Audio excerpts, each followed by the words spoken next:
ആധുനികതയിലേക്കും അഭിവൃദ്ധിയിലേക്കും ഇന്ത്യയെ തിരിച്ചുവിട്ട മൻമോഹൻ സിംഗ് ദുരന്ത കഥാപാത്രമായി മാറിയെന്നാണ് രാഷ്ട്രീയ നിരീക്ഷകരുടെയും മുതിർന്ന മാധ്യമപ്രവർത്തകരുടെയും അഭിപ്രായങ്ങൾ കൂടി സ്വരൂപിച്ച് വാഷിംഗ്ടൺ പോസ്റ്റ് ലേഖകൻ വിലയിരുത്തുന്നത്.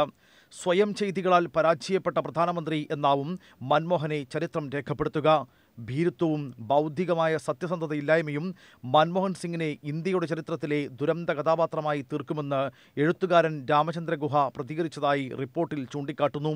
ഏറെ ആദരിക്കപ്പെട്ട വ്യക്തി എന്ന നിലയ്ക്ക് നിന്നും പരിഹാസ്യൻ എന്ന നിലയിലേക്ക് മൻമോഹൻ സിംഗ് മാറിയെന്നാണ് അദ്ദേഹത്തിൻ്റെ മുൻ മാധ്യമ ഉപദേഷ്ടാവ് സഞ്ജയ് ബാരു വാഷിംഗ്ടൺ പോസ്റ്റിനോട് പ്രതികരിച്ചത്. മൊബൈൽ ഫോണുകൾ സൈലന്റ് മോഡിൽ ഇടുക എന്നതിന് പകരം മൻമോഹൻ സിംഗ് മോഡിൽ ഇടുകയെന്നാണ് പല യോഗങ്ങളിലും പറയുന്നത് എന്ന് റിപ്പോർട്ടിൽ പരിഹസിക്കുന്നു. ചികിത്സ തേടി ചെന്നപ്പോൾ തൻ്റെ മുന്നിലെങ്കിലും ദയവായി വായ തുറക്കൂ എന്ന് ദന്ത ഡോക്ടർ മൻമോഹൻ സിംഗിനോട് പറഞ്ഞുവെന്ന രീതിയിലുള്ള പരിഹാസ കഥകൾ പ്രധാനമന്ത്രിക്കെതിരെ വ്യാപിക്കുന്നതായും റിപ്പോർട്ടിൽ പറയുന്നു. പാശ്ചാത്യ മാധ്യമങ്ങൾക്ക് ഏറെ പ്രീതിഭാജനമായിരുന്നു മൻമോഹൻ.